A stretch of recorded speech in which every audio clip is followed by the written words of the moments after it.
इस लड़के का नाम इजुमी मियामुरा है। ये बहुत सीधा साधा शांत सा लड़का है, किसी से ज्यादा बातचीत नहीं, बस अपने में मगन। पर उसकी जिंदगी का रुख तब पलट जाता है जब उसकी क्लास की एक सुंदरी को पता चलता है कि वो स्कूल के बाहर कितना ज्यादा हैंडसम लगता है। इस सब की शुरुआत होती है काटागिरी सीनियर हाई स्कूल से, जहाँ एक क्लास में टीचर बच्चों को समझा रहा था कि ये उनकी स्कूल में आखिरी गर्मियां हैं, तो उन्हें इसे अच्छे से एंजॉय करना चाहिए। कुछ लड़कियां स्कूल के बाद घूमने के बारे में बात कर रही थी। ये लड़की यूकी अपनी दोस्त क्योको होरी को बताती है कि आज फिर एक लड़के ने उसका नंबर मांगा था। क्योको उसे नंबर देने से साफ मना कर देती है, क्योंकि अगर उसमें दम होता तो वो खुद आकर उसे उसका नंबर मांगता। क्योको जाने के लिए अपनी चेयर से उठती है और उसका फोन नीचे गिर जाता है और स्लिप होते हुए सीधा इजुमी के पास आ जाता है। वो उसे उसका फोन उठाकर दे देता है। जब इजुमी क्लास से निकलता है तो सब आपस में बात करते हैं कि इजुमी बड़ा अजीब लड़का है, शायद वो ओटाकू भी हो सकता है। किसी को पता नहीं था कि उसके उन लंबे घने बालों के पीछे उसकी असलियत क्या है। फिर क्योको घर निकल जाती है, पर दूसरी पॉपुलर लड़कियों की तरह क्योको स्कूल के बाद अपनी दोस्तों के साथ नहीं घूमती। वो घर का काम काज करती है और अपने प्यारे से छोटे भाई का अच्छे से ध्यान रखती है। उस दिन शाम को जब उसका छोटा भाई शोता घर आता है तो वो देखती कि उसकी नाक से खून बह रहा है। वो दौड़ के उसके पास जाती है और नोटिस करती है कि यह हैंडसम लड़का उसे लेकर आया। लड़के के कान छिदे हुए थे और उसके शरीर पर टैटूज थे। बच्चे को सही सलामत घर पहुंचाकर वो वहां से जाने लगता है, पर शोता उसे पकड़ लेता है और क्योंकि उसे थोड़ी देर रुकने के लिए कहती है ताकि वो उसका शुक्रिया अदा कर सके। वो बैठते हैं और इजुमी ये देखकर काफी इंप्रेस था कि वो घर के सारे काम अकेले मैनेज कर लेती है। अचानक से क्योको को रियलाइज होता है कि वो उसे उसके नाम से बुला रहा है और वो उसके बारे में सब जानता है, उसकी क्लास, उसका स्कूल, सब कुछ। वो पूछती है कि वो दोनों सेम स्कूल में है और इजुमी कैजुअली बोलता है कि वो उसकी क्लास का इजुमी है। क्योको को भरोसा ही नहीं हो पा रहा था कि क्लास का सबसे शांत और सीधा लड़का कोई क्रीप नहीं बल्कि हैंडसम और चिल टाइप का बंदा है। अगले दिन भी उसे भरोसा नहीं हो पा रहा था कि वो सच में इजुमी था। यूकी नोटिस करती कि कुछ तो ऑफ है उसके साथ। तभी अचानक से क्योको उठती है और सीधा इजुमी के पास जाके उससे बात करने लगती है। वो एक शांत जगह जाते हैं और वहाँ बात करते हैं। वो बोलती है कि शोता उससे फिर से मिलना चाहता है। इजुमी तो इस चीज से हैरान था कि वो उससे कल के बाद फिर से बात कर रही है। वो बोलती हाँ, थोड़ा तो ऑकवर्ड है, लेकिन बात ना करने का भी कोई रीजन नहीं था। वो बोलती कि स्कूल के बाहर वो कितना अलग लग रहा था। उसे पता है कि वो तो बाहर भी स्कूल की तरह रहती है। इजुमी स्माइल करता है और वो शर्मा रहा था क्योंकि पहली बार उसे कोई इस तरह कैजुअली बात कर रहा है। क्योंकि बोलती है कि इसमें कोई बड़ी बात थोड़ी है। वो तो उसे ये भी सजेस्ट करती है कि उसे उसी तरह अपने बालों को रखना चाहिए जैसे वो कल रखे हुआ था। पर इजुमी तुरंत मना कर देता है क्योंकि अगर वो अपने बाल को बांध कर स्कूल आएगा तब उसकी पियर्सिंग्स दिखने लगेंगी। उस दिन के बाद से इजुमी डेली स्कूल के बाद क्योको के घर जाने लगा। पहले कुछ दिनों में उसे इजुमी के बारे में काफी कुछ पता चला। उसे मांगा वगैरह पढ़ना पसंद है, पर वो एकदम चकड़ ओटाकू नहीं है। उसकी एक फैमिली बेकरी है। उसने अपनी पहली पियर्सिंग मिडिल स्कूल में करी थी और चश्मा पहनने के बावजूद भी वो उतना स्मार्ट नहीं है। एक दिन जब इजुमी उसके घर आया हुआ था तब क्योको एक सुपरमार्केट का पैम्फलेट देख रही थी और पाती है कि अंडों पर सेल सिर्फ कल तक है। इजुमी बताता है कि डील सिर्फ 4 बजे तक रहेगी। क्योंकि वो पूरा भरोसा था कि वो समय पर पहुंच जाएगी। हालांकि उसकी किस्मत के कुछ अलग ही प्लान थे और स्कूल के बाद उसे स्टूडेंट काउंसिल मीटिंग के लिए बुला लिया जाता है। अब उसे इतनी अच्छी डील छोड़नी नहीं थी, इसलिए वो तुरंत इजुमी को अंडे लाने के लिए टेक्स्ट करती है।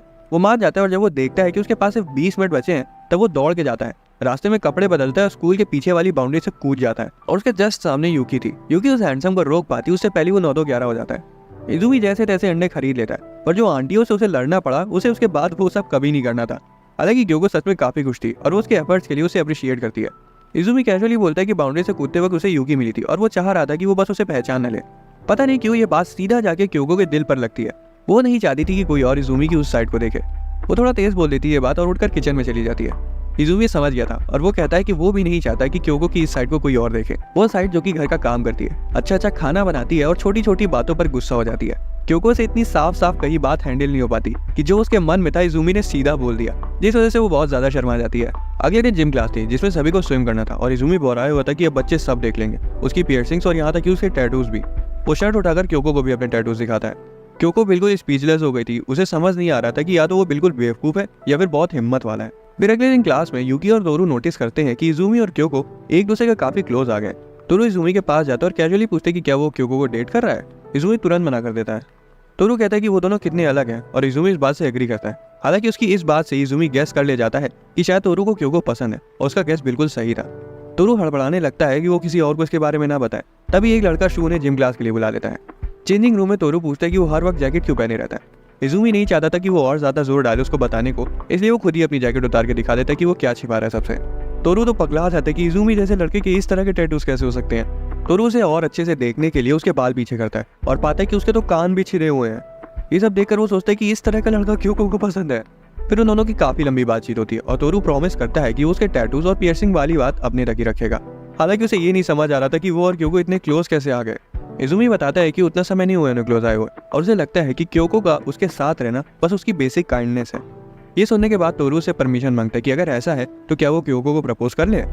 इजुमी बोलता है कि इसमें उसे उसकी परमिशन की थोड़ी जरूरत है, चूज करना तो क्योको के ऊपर है। आखिर में दोनों की जिम क्लास छूट जाती है, जिस वजह से यूकी को अकेले साफ सफाई करनी पड़ती है और वो सच में बहुत गुस्साई हुई थी। तो उस क्लास के बाद से इजुमी क्योको से दूर रहता है, क्योंकि उसे पता था कि स्कूल के बाद तोरू से प्रपोज करने वाला है। स्कूल खत्म होने के बाद वो बहाना मारता है कि वो शोता को स्कूल से लेने जा रहा है। कुछ देर बाद तोरू क्योको से मिलता है और उसे प्रपोज कर देता है। घर पर जैसी क्योको आती है, इजुमी उठकर जाने लगता है, पर क्योको बहुत ज्यादा गुस्साई हुई थी कि उसने तोरू से ऐसा क्यों बोला कि वो बस उसके साथ सिर्फ उसकी काइंडनेस की वजह से है। इजुमी अपने कई शब्दों से पीछे नहीं हटता और वो बोलता है कि उसे सच में लगता है कि वो क्योको से बहुत ज्यादा अलग है और सिर्फ उसके आसपास रहने से वो स्कूल में उसकी रेपुटेशन को नुकसान पहुंचा रहा है। एकदम से क्योको का दिमाग खराब हो जाता है और वो चिल्ला के बोलती कि उसे पता ही नहीं है कि वो उसके लिए कितना मैटर करता है।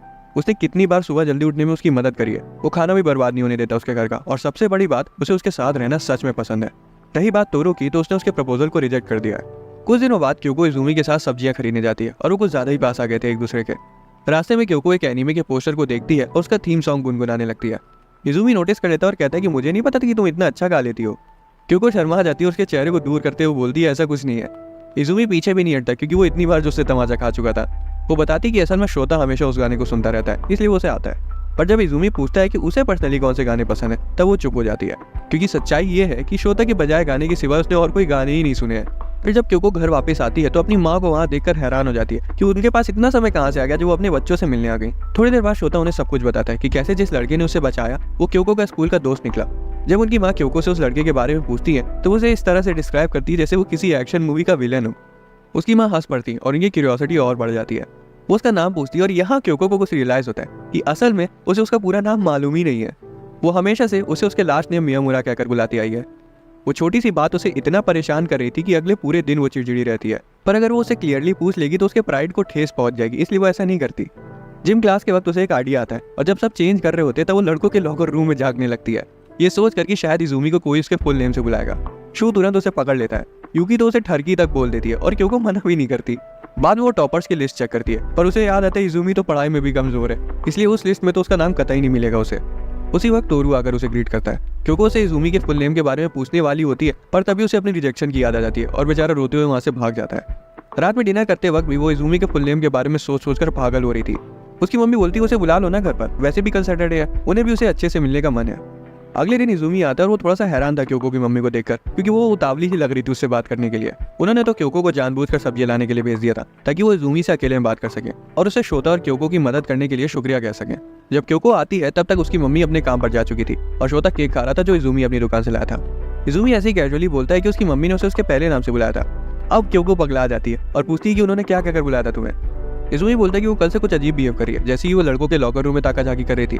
फिर वो पूछे कि क्या कोई है जो उसे पसंद है। क्योंकि चीजें फर्जी कॉम्प्लिकेट नहीं करना चाहती थी, इसलिए वो सच्चाई बता देती है। इजुमी हंस पड़ता है कि उसने सिर्फ उसका नाम जानने के लिए सब किया।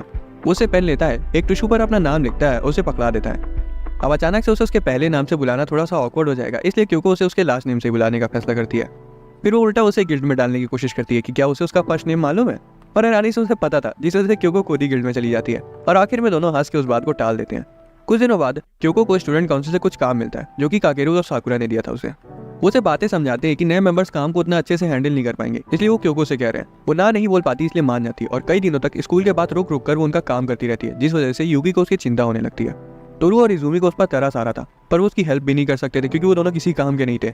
इजुमी कहता है कि शायद वो काकेरू की वजह से सब कर रही होगी, आखिर वो स्कूल का सबसे स्मार्ट और हैंडसम लड़का जो है। उसी वक्त काउंसिल की एक मेंबर रेमी वहाँ आती है और पूछती है कि क्या उसने काम कर लिया। जब क्योको से पेपर्स दे देती है तब यूकी बताती है कि रेमी काउंसिल में मक्खी मारने के सिवाय कुछ काम नहीं करती, क्योंकि वो काकेरू की गर्लफ्रेंड है और उसकी रिस्पॉन्सिबिलिटीज क्योको पर डाल दी जाती हैं। क्योको मान लेती कि ये सच है, पर कहती कि इसमें क्या ही किया जा सकता है, क्योंकि वैसे भी रेमी वो सारा काम कर ही नहीं पाती।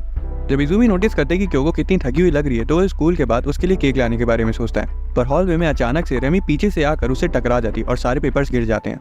इजुमी ने बटोरने में उसकी मदद करता है, पर रेमी इतनी जल्दी में थी कि वो उसे कहती कि आखिरी वाला कूड़े में फेंक देना। हालांकि इजुमी उसे बैग में रख लेता है क्योंकि उसे पता था कि वो सिर्फ कूड़ा नहीं है। उस रात क्योको काफी देर तक जाके काउंसिल के आखिरी पेपर वर्क कंप्लीट कर रही थी। अगली सुबह स्कूल में बवाल हो जाता है। क्लास के बाद कई बच्चे जमा होते हैं और इजुमी आकर देखता है कि क्योको काउंसिल वालों से अकेले लड़ रही है। वो कहती है कि उसने काउंसिल की कही हुई सारी रिपोर्ट जमा करी थी, पर काकेरू, साकुरा और रेमी कहते हैं कि उन्हें एनुअल बजट रिपोर्ट मिली ही नहीं। यूकी तुरंत इजुमी को बुलाने जाती है और तोरू बोलता है कि काउंसिल वाले क्योको को फंसा रहे हैं। काकेरू बोलता है कि क्योको ने बजट रिपोर्ट रेमी को सबमिट ही नहीं करी। वो तो उस पर आलसी और बेढंगे तरीके से काम करने का इल्जाम भी लगाने लगता है। पहले तो वो लड़ती है और थोड़ी देर में शांत हो जाती है, क्योंकि बेचारी इतनी थकी हुई थी कि उसे ये तक याद नहीं था कि उसने कितनी रिपोर्ट्स बना के सबमिट करी हैं। सारे बच्चे आपस में फुसफुसाने लगते हैं कि क्योको कितनी नालायक है। तोरू बहुत गुस्साया हुआ था और यूकी भी आकर उसे डिफेंड करती कि क्योको बिना रुके कई दिनों से काम कर रही है, पर कोई भी उसकी बातों पर भरोसा नहीं करता। वो सभी चाहते थे कि क्योको उनसे माफी मांगे। वो माफी मांगने जा ही रही होती है कि तभी अपना इजुमी बीच में आ जाता है। वो अपना बैग और चश्मा तोरू को थमाता है और काकेरू के पास जाता है। बिना कुछ बोले वो सीधा काकेरू की टाई पकड़ता है और उसका सिर अपने सिर पे दे मारता है। सभी बच्चे सदमे में चले जाते हैं और वहाँ पूरी शांति फैल जाती है। काकेरू तो आधा बेहोशी हो जाता है। इजुमी फिर वो पेपर्स निकालता है जो कि रेमी ने कल गिरा दिए थे। वो बताता है कि रेमी ने उससे कहा था कि इन्हें फेंक देना, ये किसी काम के नहीं है। रेमी उसकी बात को झुठलाने लगती है, पर उसे बीच में ही सब याद आ जाता है और उसे रियलाइज होता है कि उसने सच में गड़बड़ी कर दी। वो रुआसी हो जाती है और सबसे माफी मांगती है। काकेरू और साकुरा उसकी क्लास लगाने वाले थे। आखिर में वो तीनों क्योको से सुबह सुबह सबका दिमाग खराब करने के लिए सॉरी बोलते हैं। क्योको इजुमी को थैंक्स बोलती है और तोरू पूछता है कि उसने काकेरू का सिर क्यों लड़ाया। इजुमी बोलता है जब काकेरू क्योको पर चिल्ला रहा था तो वो बहुत गुस्सा आ गया था। फिर वो क्योको से पूछते हैं कि वो काकेरू से इतना डरी डरी क्यों रहती है। क्योको तुरंत मुंह मोड़ लेती है और बोलती है कि वो असल में उसके स्टूडेंट काउंसिल प्रेसिडेंट होने की वजह से उसकी रिस्पेक्ट करती है और इसलिए भी क्योंकि वो बचपन के दोस्त हैं। वो बताती कि बचपन से उसने काकेरू की बहुत जान खाई है, पर मिडिल स्कूल पास करने से पहले वो उसे बोला था कि अगर उसने उसके साथ तमीज से रहना शुरू नहीं किया तो वो सबको बता देगा कि वो कितना जुल्म करती है उस पर, इसलिए उसके पास और कोई चारा ही नहीं था। अगले दिन से काकेरू इजुमी से खौफ में रहना शुरू हो जाता है और उसे देखते ही तड़बड़ाने लगता है।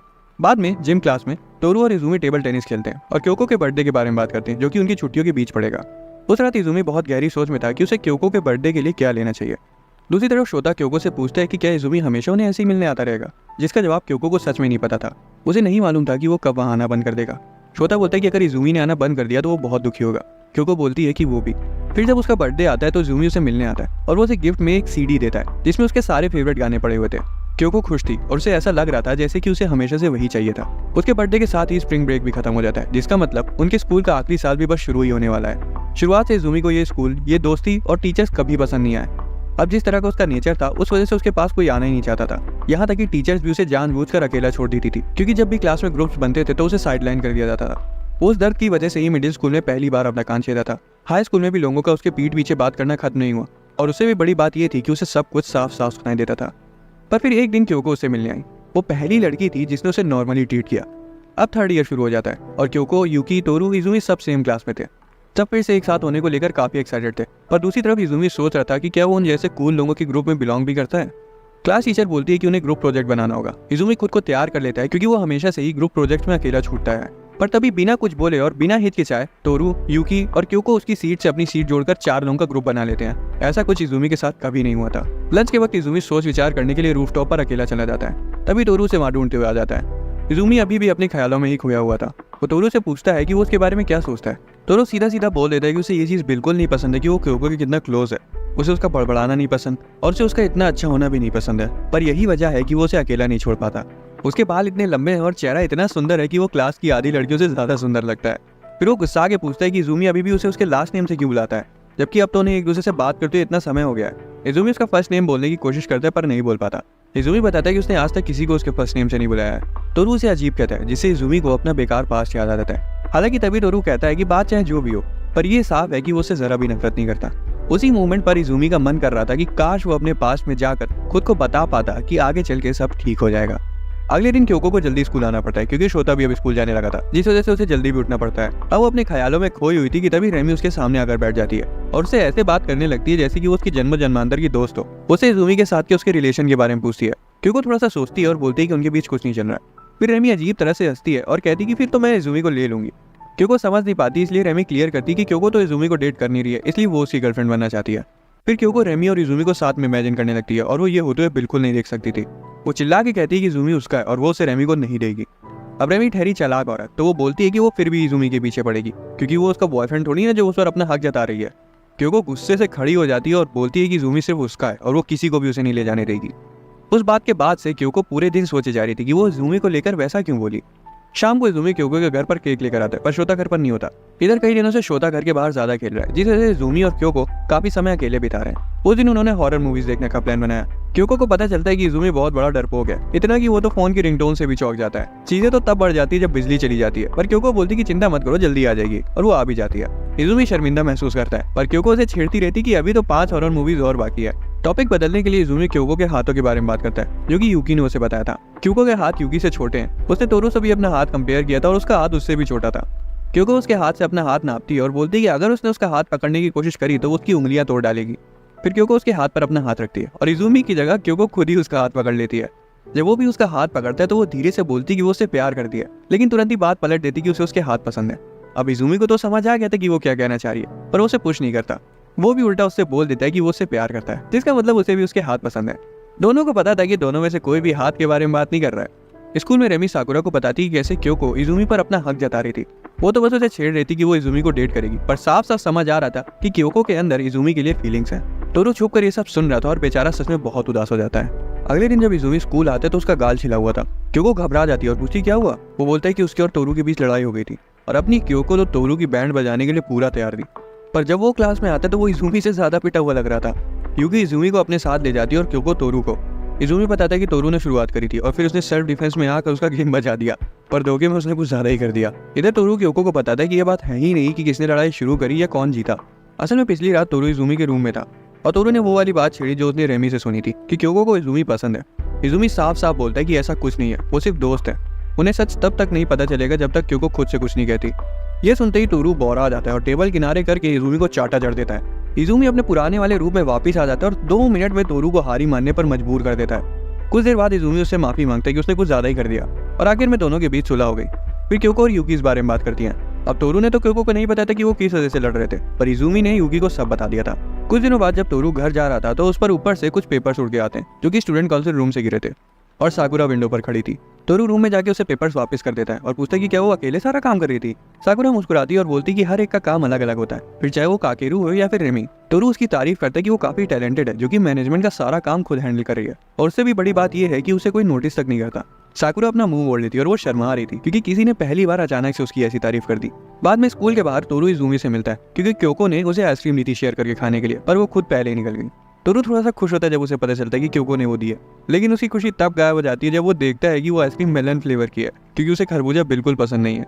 उसी वक्त काकेरू वहां से गुजर रहा था और वो दोनों उसे अपने साथ बैठकर आइसक्रीम खाने के लिए बुला लेते हैं। काकेरू को कुछ और खास काम था नहीं, इसलिए वो उनके साथ जाके बैठ जाता है और वो दुनिया भर की बातें करने लगते हैं। फिर काकेरू रेमी और साकुरा के बारे में बात करता है और टोरू पूछता है कि स्टूडेंट काउंसिल में आखिर इतनी लड़कियां कैसे हैं। उन्हें लगता है कि काकेरू को लड़कियों को अपने इशारों पर नचाना पसंद है। काकेरू कहता है ऐसा कुछ नहीं है, पर टोरू उसे और चिढ़ाता है ये कहकर कि यहाँ तक कि स्टूडेंट काउंसिल रूम का एसी भी उसके कंट्रोल में है। काकेरू गिल्ट में आकर कहता है ऐसा कुछ भी नहीं है, वो जब चाहे तब स्टूडेंट काउंसिल रूम में आ सकते हैं। पर ये कहना उसे बहुत भारी पड़ जाता है क्योंकि अगले दिन ही टोरू और इजुमी मस्ती करने के लिए सबको स्टूडेंट काउंसिल रूम में ले आते हैं। इजुमी और क्योको रॉक पेपर सीजर्स में हार जाते हैं, जिस वजह से उन्हें सबके लिए ड्रिंक्स लेके आनी पड़ती हैं। इधर रूम में रेमी इजुमी और क्योको के रिलेशन के बारे में पूछती है, जिसका जवाब ना तो टोरू के पास था और ना ही यूकी के पास। रेमी फिर बोलती है कि क्योको और टोरू की जोड़ी ज्यादा अच्छी लगेगी। भाई मैं बता रहा हूँ, ये चुड़ैल बस बातें बना रही है, असल मकसद इसका इजुमी को हथियाने का है। खैर टोरू तो उसकी बात सुनकर एक्साइटेड हो जाता है, पर यूकी उसे रियलिटी में वापस लाती है कि क्योको ने उसे साफ साफ रिजेक्ट कर दिया था। यहाँ साकुरा को पहली बार पता चलता है कि टोरू को क्योको पसंद है। जब यूकी बोलती है कि उन्हें ड्रिंक्स लाने में इतना समय क्यों लग रहा है, तब सब उल्टी सीधी बातें करने लगते हैं कि शायद उनके बीच कुछ हो रहा होगा, जिसे टोरू बेचारा और सहम जाता है। पर यूकी उसे रिएश्योर करती कि इतना मत सोचो, शायद वो पैसे तुड़ा रहे होंगे। टोरू उसका सिर चलाते हुए कहता है कि तुम ही मेरी सच्ची दोस्त हो, बाकी सब तो दोगले हैं। टोरू और यूकी की क्लोजनेस को देखकर साकुरा को थोड़ी सी जलन होती है और वो अपना मुंह मोड़ लेती है। ये दोनों ड्रिंक्स लेकर वापस आ जाते हैं और इजुमी तुरंत टोरू के पास जाके उससे माफी मांगता है और बोलता है कि वो करने को उसका कोई इरादा नहीं था। ये सुनते ही टोरू बहुत ज्यादा इनसिक्योर हो जाता है और उसे लगता है कि क्योको और इजुमी के बीच वही हुआ जिसका उसे डर था। इजुमी आगे कुछ बोल पाता उससे पहले ही वो वहां से भाग जाता है। वो दुनिया भर की चीजें सोचने लगता है, पर जब वो अपना कोला खोलता है तो वो सीधा उसके चेहरे पर उछल जाता है। असल में इजुमी से धोखे से आते वक्त उसकी ड्रिंक गिर गई थी और वो उस वक्त उसे वही बता रहा था। सभी हंसने लगते हैं और साकुरा उसे पोंछने के लिए वेट टिश्यू देती है। उस शाम इजुमी क्योको के घर पर पड़ रहा था और उसके रूम का एसी खराब पड़ा था। इजुमी बोलता है कोई दिक्कत की बात नहीं है, मुझे तो इसकी आदत है, मैं वैसे भी शर्ट उतार के सोता हूँ। क्योको ये सुनकर शॉक हो जाती है और उसे याद आता है कि कैसे उसने पहले एकदम कैजुअली अपनी शर्ट उठा के उसे अपने टैटूज दिखा दिए थे। फिर वो सोचती कि क्या उसे इससे शर्माना चाहिए भी, इसलिए वो एक चीज ट्राई करती है और इजुमी से एक बार फिर से उसे अपने टैटूज दिखाने को कहती है। इजुमी अपने स्ट्रेट फॉरवर्ड बंदा सीधा अपनी शर्ट उतारने लगता है। क्योंकि उस पर भड़क पड़ती कि क्या अगर कोई कह देगा तो वो ऐसी कैजुअली उसके सामने अपनी शर्ट उतारने लगेगा, खासकर बिना अगले से रीजन पूछे। फिर वो पूछती कि क्या वो हमेशा से दूसरों के साथ इतना ही ओपन रहा है। इजुमी धीरे से हाँ बोलता है और वो कुछ और भी उससे पूछने जा रही थी, पर इजुमी उसे बीच में रोक देता है और पूछता है कि आखिर वो कहना क्या चाहती है।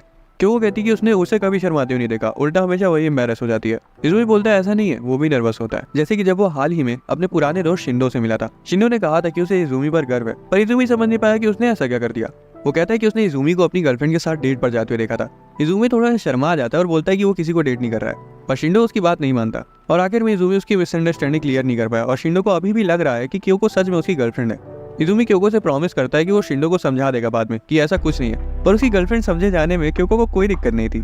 वो बात कर ही रहे होते हैं और तभी शिंडो इजुमी को अपनी गर्लफ्रेंड के साथ फोटो भेजता है और इजुमी को डबल डेट के लिए इन्वाइट करता है। पहली बार इजुमी ने क्योको के सामने कोई रिएक्शन दिया था, जिस वजह से वो खुद को रोक नहीं पाई और उसके फोन में झांकने लगी। इजुमी घबरा जाता है और अपना फोन छिपाता है और यहाँ तक कि एक बार को क्योको पर चिल्ला भी देता है। फिर वो शिंडो को कॉल करता है और उस पर भड़क पड़ता है और फिर तुरंत कॉल कट कर देता है। ये पहली बार था कि इजुमी क्योको पर चिल्लाया था।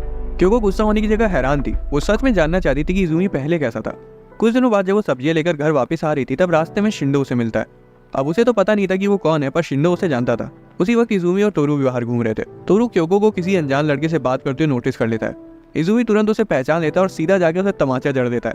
शिंडो को कोई फर्क नहीं पड़ता और वो इजुमी से उसे क्योको को इंट्रोड्यूस करवाने को कहता है। इजुमी ना चाहते हुए भी उसे अपना पुराना दोस्त बताकर इंट्रोड्यूस करता है। पर जब तोरू इजुमी से पूछता है कि वो कौन है, तब इजुमी सिर हिलाते हुए इशारा करता है कि उसे नहीं पता। शिंडो कैजुअली बताता है कि वो एग्जाम से फेल हो गया था, जिस वजह से उसे 1 साल रोक लिया गया। वो बताता है कि उसका स्कूल करिकुलम काफी टफ है क्योंकि वो शहर का सबसे बढ़िया स्कूल है। फिर भी उसे इजुमी से जलन होती कि वो अपनी स्कूल लाइफ को इतने अच्छे से एंजॉय कर रहा है। क्योको को बहुत गर्मी लग रही थी, इसलिए वो घर जाने लगती है। शिंडो आइडिया देता है कि उन्हें रेस्टोरेंट चलना चाहिए, वहाँ एसी भी लगा होगा। रास्ते में इजुमी को वो दिन याद आता है जब शिंडो ने पहली बार उससे बात करी थी। उसी दिन उनकी क्लास बदली थी और कोई उसे टक्कर मार के चला गया, जिस वजह से उसकी सारी किताबें गिर गई। वैसे भी उसका दिन एकदम बेकार चल रहा था। शिंडो उसकी बुक्स उठाने में मदद करता है और उसका नाम धोखे से गलत बोल देता है, जिससे इजुमी चिढ़ जाता है। पर इसी के बाद से उनकी दोस्ती शुरू हो जाती है और इजुमी हर वक्त उसके साथ रहना शुरू कर देता है। एक दिन जब इजुमी वॉशरूम जा रहा था, तब वो शिंडो के कुछ दोस्तों की बातें सुन लेता है, जो कि कह रहे थे कि तुम इजुमी के साथ क्यों रहने लगे हो। शिंडो उनकी बातों पर ध्यान नहीं देता और बोलता है कि जब उसका मन करेगा तब वो वापस आ जाएगा उनके पास। शिंडो ही था जिसकी वजह से इजुमी की जिंदगी बदल गई और अब वही रोल क्योको प्ले कर रही है। अगले दिन क्योको को बुखार चढ़ा हुआ था और शोता घबरा जाता है। क्योको फिर भी स्कूल जाने के लिए तैयार होती है, पर शोता उसका बैग छीन लेता है और उसे आराम करने को कहकर लिटा देता है। वो प्रॉमिस करता है कि वो स्कूल टाइम पर चला जाएगा और उसके लिए दवा भी लेकर आता है। वो दवा खा लेती है और सो जाती है। उसे सपने में वो समय याद आता है जब वो बचपन में एक बार बीमार थी और उसकी माँ उसे अकेला छोड़ गई थी। वो अचानक से उठ जाती है क्योंकि उसकी नाक बंद हो गई थी और उसे वहाँ इजुमी बैठा दिखता है। इजुमी उसे गर्म तौलिया देता है और पहले तो क्योको को लग रहा था कि वो बस सपना देख रही है। इजुमी बताता है कि शोता ने उसे कॉल किया था। फिर वो पूछते हैं कि क्या उसने मेडिसिन ली और क्या उसने टेम्परेचर चेक किया अपना। क्योको बोलती हाँ, तो इजुमी पीने के लिए कुछ लेने चला जाता है और वो कमरे से बाहर जा पाता है उससे पहले क्योको बिस्तर से गिर जाती है और सिसकियां भरते हुए पूछती है कि वो कहाँ जा रहा है। उसे वही टाइम याद आ रहा था जब उसकी मम्मी उसे छोड़ गई थी। उन्हें लगा था कि क्योको बहुत हिम्मत वाली और सब संभाल लेगी, पर असलियत तो ये है कि उसे बस इतना चाहिए था कि कोई उसके पास रुके। वो उसका हाथ पकड़ लेती है और छोड़ ही नहीं रही थी। इजुमी समझ जाता है और उसे रियश्योर करता है कि वो कहीं नहीं जा रहा है। वो तब तक वहीं रुका रहता है जब तक ये पक्का नहीं हो जाता कि वो ठीक है। वो स्कूल और उसकी मम्मी को भी सारा कुछ एक्सप्लेन कर देता है। स्कूल के लिए निकलने से पहले इजुमी एक आखिरी बात बोलता है। वो कहता है कि क्योको उसे पसंद है और उसे इस चीज से फर्क नहीं पड़ता कि वो सो रही है या फिर सोने का नाटक कर रही है। पर जैसे ही वो कमरे से निकलता है, क्योको तुरंत झटके से उठ जाती है और उसे कन्फेशन से बहुत ज्यादा शौक थी। फिर क्योको तबीयत खराब होने की वजह से 2 दिन स्कूल से छुट्टी ले लेती है। उसे अब ठीक लग रहा था, पर जिस बात की वजह से वो स्कूल वापस जाने से हिचकिचा रही थी वो थी इजुमी का कन्फेशन। उसने साफ साफ सुना था कि उसने कहा है कि वो उसे पसंद करता है और अब इजुमी को एक सिंपल सा मैसेज करने में भी उसे अजीब लग रहा है। बाद में शोता इजुमी को किसी अनजान लड़की के साथ देखता है। जब वो घर आता है तो क्योको को कैजुअली बताता है कि उसने इजुमी को किसी लड़की के साथ देखा था और वो काफी क्लोज लग रहे थे। क्योको एकदम से शांत हो जाती है। वो आगे कुछ पूछ पाती उससे पहले ही शोता दही के फ्लेवर्स के बारे में बात करने लगता है। क्योको उसे पूछती है कि वो लड़की कैसी दिख रही थी। शोता बताता है कि लड़की ने किसी और स्कूल की यूनिफॉर्म पहन रखी थी। ये सुनते ही क्योको का दिमाग 100 जगह घूमने लगता है। उसे तो ये तक लगने लगता है कि वो इजुमी की कोई सी गर्लफ्रेंड होगी। वो खुद को शांत करती है और शोता से पूछती है कि वो दोनों एक दूसरे के कितना क्लोज थे। जब शोता बताता है कि वो उसको अपने एकदम पास पकड़े हुआ था, तब क्योको शौक में अपना दही गिरा देती है। वो इतना शौक में थी कि वो रात में इजुमी का मैसेज खोल तक नहीं पा रही थी। उसके दिमाग में इतना कुछ चल रहा था कि एक सिंपल सा सवाल करने में भी वो कतरा रही थी। अगले दिन जब वो स्कूल आती है तो तोरू से वेलकम बैक बोलता है, पर क्योको उस पर चढ़ बैठती है क्योंकि वो नहीं चाहती थी कि इजुमी को उसके वहाँ होने का पता चले। इजुमी तो लंच तक नोटिस नहीं कर पाता कि वो स्कूल आई भी है। उसे तब पता चलता है जब तोरू उसे बताता है। इजुमी उससे बात करने का डिसाइड करता है। वो उसे लॉकर के पास किसी से छुपते हुए पाता है और उसे आवाज लगाता है। वो डर जाती है क्योंकि वो उससे ही छिप रही थी। इजुमी उसे साफ साफ पूछे कि क्या वो उसे उस दिन के कन्फेशन की वजह से अवॉइड कर रही है, पर क्योको के दिमाग में तो कुछ और ही था। वो इजुमी से पूछती कि वो लड़की कौन थी। इजुमी कंफ्यूज हो जाता है और फिर थोड़ा सा सोचता है और उसे याद आता है कि वो तो चीका थी। क्योको तो आग बबूला हो जाती है क्योंकि इजुमी ने उसका फर्स्ट नेम बोला था। वो बताती कि शोता ने उन्हें एक दूसरे का हाथ पकड़े देखा था। इजुमी तुरंत उसे एक्सप्लेन करता है कि वो तो शिंडो की गर्लफ्रेंड है और शोता ने उसे उस वक्त देखा होगा जब वो फिसल के गिरने वाली थी और उसने उसे पकड़ा था। अचानक से क्योको और गुस्सा आ जाती है और इजुमी को बुक दे मारती है क्योंकि वो इतनी देर से चीका चीका बोले जा रहा था, जबकि उसने आज तक उसे उसके फर्स्ट नेम से कभी नहीं बुलाया। इतना कहकर वो वहाँ से चली जाती है। अब उसे ये नहीं पता था कि इस बइले को चीका का लास्ट नेम पता ही नहीं था। जब क्योको घर पहुंच जाती तब उसे रिग्रेट होना शुरू होता है कि वो क्या कराई। अब तो इजुमी उसे जरूर नफरत करने लगेगा। उस शाम शोता इजुमी के साथ घर आता है। इजुमी उसे उसकी बुक रिटर्न करने और मिसअंडरस्टैंडिंग क्लियर करने आया था, पर क्योको पहले ही उस पर बुक फेंकने के लिए उससे माफी मांग लेती है और चीका का फुल नेम पूछती है। तब इजुमी बताता है कि उसे चीका का फुल नेम कभी मालूम ही नहीं था। वो हंसकर उस बात को टाल देते हैं। फिर क्योको असली बात पर आती है, जो कि था उसका कन्फेशन। वो बताती है कि वो जागी हुई थी और उसने सब सुन लिया। इजुमी को पता था, इसीलिए उसने बोला था, पर उसके अंदर इतनी हिम्मत नहीं थी कि वो उसके जवाब का वेट करे, इसलिए वो चला गया। उनकी बात के बीच ही क्योको के पापा क्योसुके वहाँ जाते हैं और इजुमी को पहली बार देखते हैं।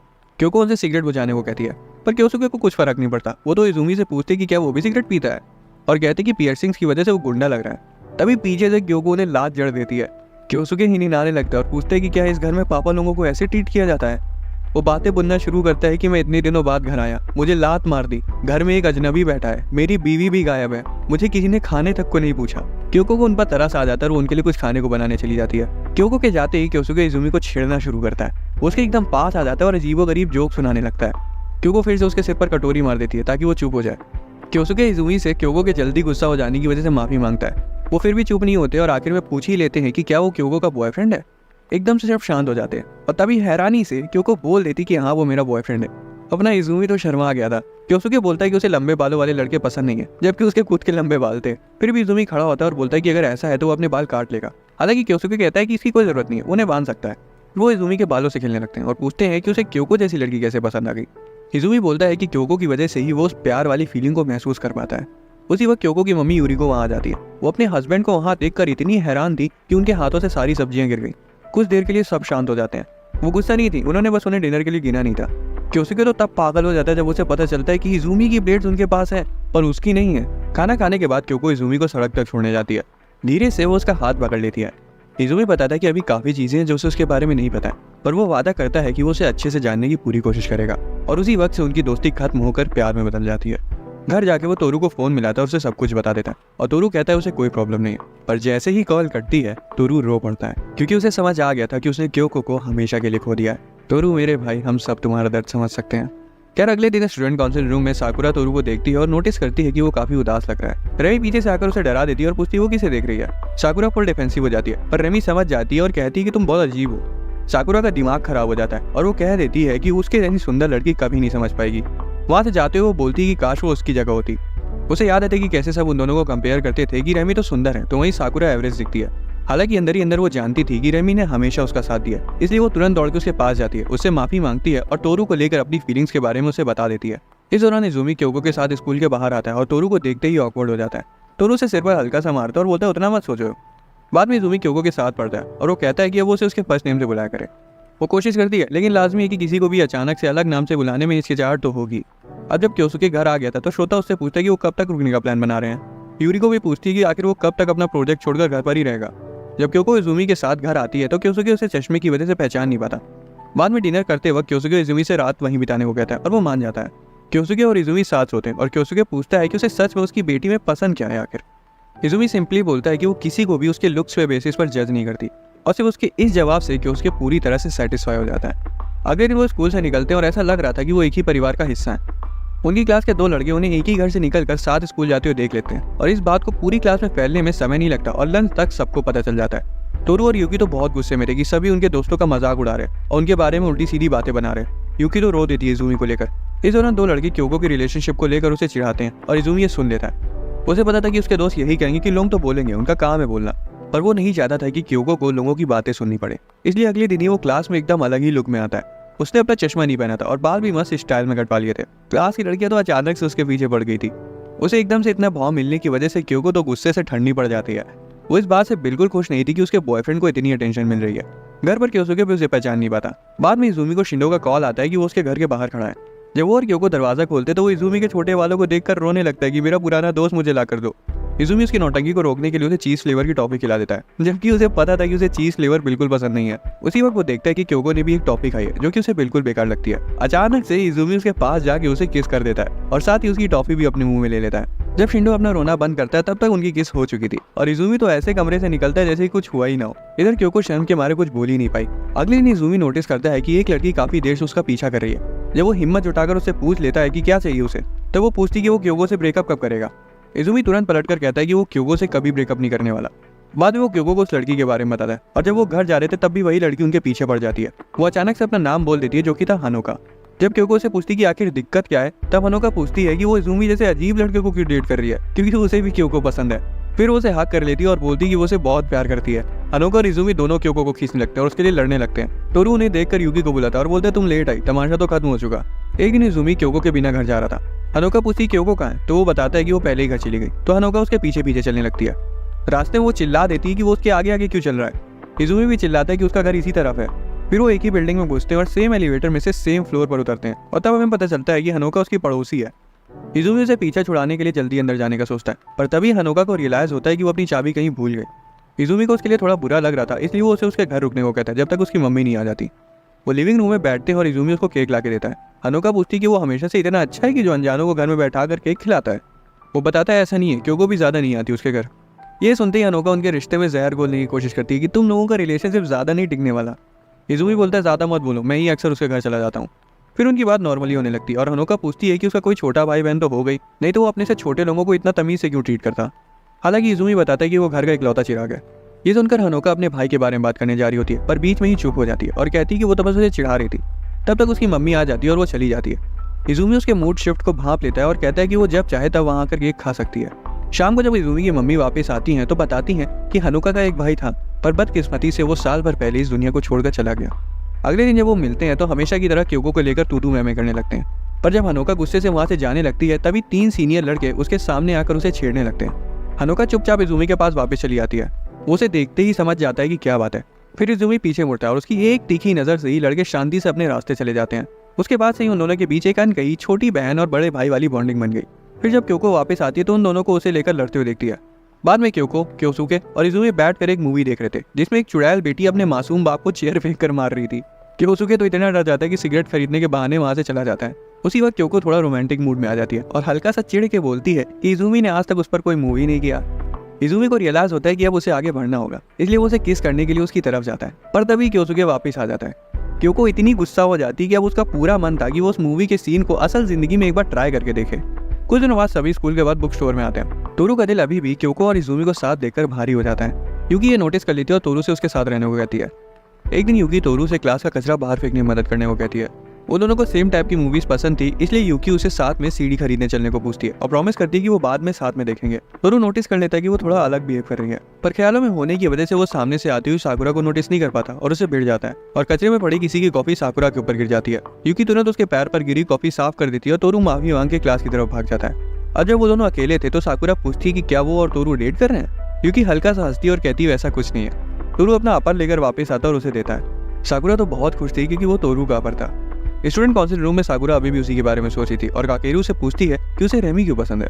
काकेरू तो हैरान था कि साकुरा ये सब क्यों पूछ रही है, पर जब वो देखता है कि वो सच में जानना चाहती है तो वो बताता है कि उसे रेमी इसलिए पसंद है क्योंकि जहाँ वो खुद को हमेशा कमजोर मानता है तो वहीं रेमी उसे हमेशा एहसास कराती है कि वो इतना भी कमजोर नहीं है जितना वो खुद को समझता है, क्योंकि वो हर वक्त उसे प्रोटेक्ट करने के लिए तैयार रहता है, जिस वजह से उसे आगे बढ़ने का पुश मिलता है। जबकि सच्चाई तो ये है कि रेमी है जो उसे हमेशा प्रोटेक्ट करती है। साकुरा को पता था कि वो सच बोल रहा है क्योंकि रेमी उसके साथ भी ऐसा ही करती है। अब उसे समझ आ जाता है कि उसे भी उसी की तरह स्ट्रांग बनना होगा। कुछ दिनों बाद साकुरा तोरू का अपर वापस कर देती है और वो चला जाता उससे पहले हिम्मत जुटा के वो उसे थैंक यू कुकीज दे देती है, जो कि स्पेशली उसने उसी के लिए बनाए थे। तोरू तो खुशी खुशी उन्हें ले लेता है। उसे वो बहुत पसंद आती है, खासकर वो पिंक वाली जो कि साकुरा फ्लावर की तरह लग रही थी, जिसे साकुरा काफी ब्लश करने लगती है। बाद में यूकी और क्योको एक मैगजीन खरीदने के लिए बुक स्टोर पर गए थे। यूकी को जो सी मैगजीन चाहिए थी वो उसे मिल जाती है, पर अचानक से वो रुक जाती है क्योंकि किसी और लड़की को भी वही चाहिए थी। बिना कुछ बोले वो उसे ले जाने दे दिया। क्योंकि पूछती कि उसने ऐसा क्यों किया, तो यूकी बताती कि उस लड़की को देखने से लग रहा था कि उसे उसकी ज्यादा जरूरत है। स्कूल में क्योको कैजुअली बोलती कि आजकल यूकी तोरू के साथ नहीं घूम रही है। यूकी कहती है तोरू किसी के कुकीज खाने में बिजी है ना। यूकी की जलन और दुख एक सेकंड के लिए उसके चेहरे पर साफ दिखाई दे रहा था, पर तभी वो हंस देती है। क्योंकि समझ जाती है कि यूकी को जितना दुख होता है वो उतना ही हंसती है। जो उसे चाहिए वो उसके बारे में कभी नहीं बोलती और अपनी चीजें अपने तक ही रखती है। यही रीजन है कि वो हमेशा हर्ट होती है। बाद में साकुरा उसे भी वही सेम कुकीज देती है जो कि उसने तोरू को दिए थे। यूकी उसे पहले तो फेंकने वाली थी, पर तभी उसे याद आता है कि वो थैंक यू कुकीज है। आखिर में उसे बुरा लगता है कि वो किसी की मेहनत और प्यार को ऐसे ही फेंकने जा रही थी। उसे रियलाइज होता है कि उसे बस जलन हो रही थी। अगले दिन वो इजुमी से बेकिंग के बारे में पूछती है। इजुमी बोलता है कि उसे उतना कुछ पता नहीं है बेकिंग के बारे में, पर अगर उसे कुछ अच्छा बनाना है तो वो एक बार में नहीं बनेगा, उसे ट्राई करते रहना होगा। एक हफ्ते बाद यूकी अपने कपकेक्स इजुमी और क्योको को टेस्ट कराने लाती है और वो देखने में उतने कुछ टेस्टी लग नहीं रहते। यूकी कहती है कि वो नहीं चाहती कि तोरू उन्हें देखे, पर तभी तोरू पीछे से आकर खुद ही उस केक को ले लेता है। वो यूकी की उंगलियों पर लगे बैंडेजेस को नोटिस करता है और हालांकि वो खाने लायक तो था नहीं, लेकिन फिर भी वो उसे खाता है और कहता है कि उसे अगले केक का इंतजार रहेगा। बाकी दोनों भी उसके एफर्ट्स को अप्रिशिएट करते हैं, जिससे उसे और अच्छा करने की इंस्पिरेशन मिलती है। कई दिनों बाद इजुमी को अचानक से एक फैमिली इमरजेंसी की वजह से होकाइडो जाना था, इसलिए वो एक हफ्ते बाहर रहेगा। इधर बेचारी क्योको अकेली पड़ जाती है और उसे उसके साथ रहने की आदत लग गई थी, इसलिए वो 2 ड्रिंक्स ले लेती है। वो उसके वापस आने तक बस दिन जैसे तैसे काट रही थी। एक समय बाद तो बस उसका दिमाग खराब ही होने वाला था, क्योंकि इजुमी ने उसे मैसेज तक नहीं किया था। दूसरी तरफ इजुमी अपना चार्जर लाना भूल गया था, जिस वजह से उसने 1 हफ्ते तक किसी को कांटेक्ट नहीं किया। जब वो वापस आता है और वो न्यूज़ क्योको को मिलती है तो वो दौड़ के सीधा उसके घर चली जाती है। जब इजुमी घर आके अपना फोन चार्ज करता है तो देखते हैं कि क्योको का मैसेज आया हुआ है और वो भी उससे मिलने के लिए घर से बाहर निकलता है और एलिवेटर से नीचे उतरने लगता है। जैसे ही वो ग्राउंड फ्लोर पर पहुंचता है तभी क्योको उसे टकरा जाती है और तुरंत उसे कस के गले लगा लेती है। ये 5 दिन उसकी जिंदगी के सबसे लंबे 5 दिन थे। दोस्तों, अगर आपको एक्सप्लेनेशन पसंद आया तो वीडियो को लाइक और चैनल को सब्सक्राइब कर लेना। मिलते हैं अगली वीडियो में।